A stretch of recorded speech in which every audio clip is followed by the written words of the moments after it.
Hey everyone. So, for our next video, we're going to be talking about plot. Now, we've kind of gotten over plot a couple times already, but it's always good to refresh our memory on the 5 stages or elements or events in a story. Okay? So, I'm going to full screen for a second so we can actually see, and we'll kind of review this quickly. So, we're going to be looking at plot as we have for some of our other stories with the story we're reading right now, Rikki Tikki Tavi. So we have, of course, the exposition, which is our first starting point. Then we have our rising action, the climax, the falling action, and then we end with the resolution. So the exposition is really where we're being introduced to the characters, the setting. It might set up hints for the conflict, but it's really getting us into like what is this story going to be about. Okay, exposition. Within the setting we could get the time period. It could be the time of day. It could be the month.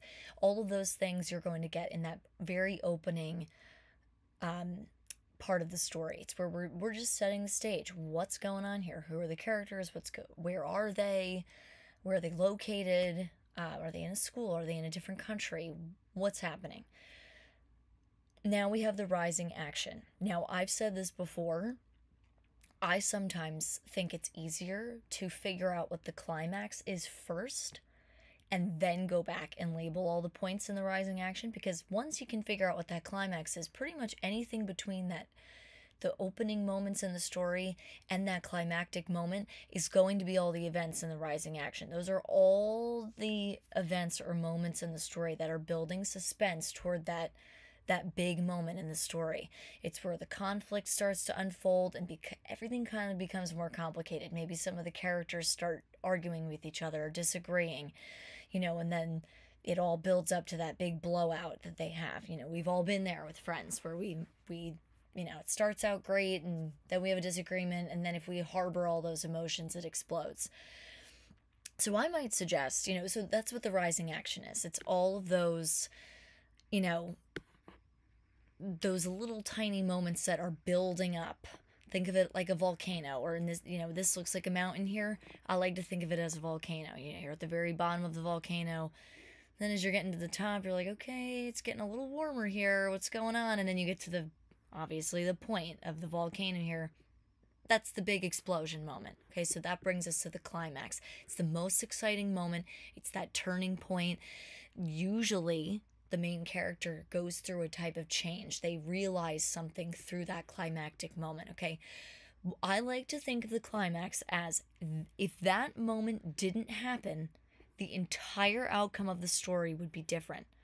Okay, so if that big blowout between you and your friend didn't happen, totally different outcome. Okay, that big blowout moment's either going to mean you resolved it, you're able to work through it, or you don't, and it becomes something bigger. Either way, if that moment's taken out of the story, the rest of it changes. Okay, so keep that in mind.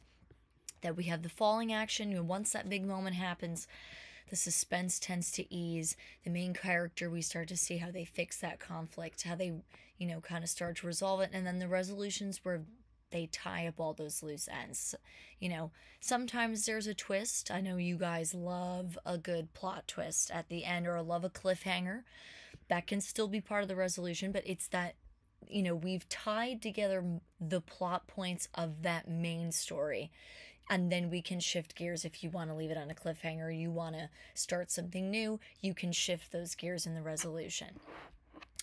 Now, I had given you, and we've seen this document before, okay? This is a plot notes. We've kind of tackled this before. You have this probably somewhere in your drive. If you need to fill it out again, obviously go for it. You'll have it. The examples here, I kind of gave you a little bit of an example in the video just now. If you're in an argument with a friend, and then the suspense starts to build and you have that big fight. But feel free to take a look at, a movie you've seen, a TV show, a book maybe you're reading for your independent reading project. I know so many of you love Harry Potter. If you want to sit and maybe talk it out with a buddy on how would that look if you were to break down Harry Potter, and obviously that's a big book.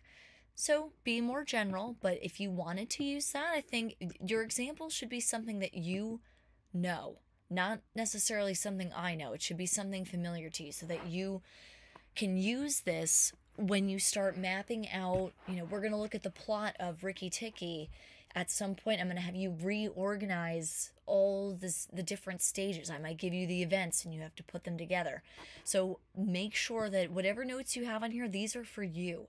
I'm not going to look at this and say, oh man, you didn't add this or this or this in there. Make sure it's something that you're familiar with, okay? This slideshow we've seen before. I can share it with you. We've looked at some of the other elements. We've tossed around characters. We've looked at, conflict a little bit. But this one, wanted to focus on plot as a refresher because it can never hurt. Hope this was helpful.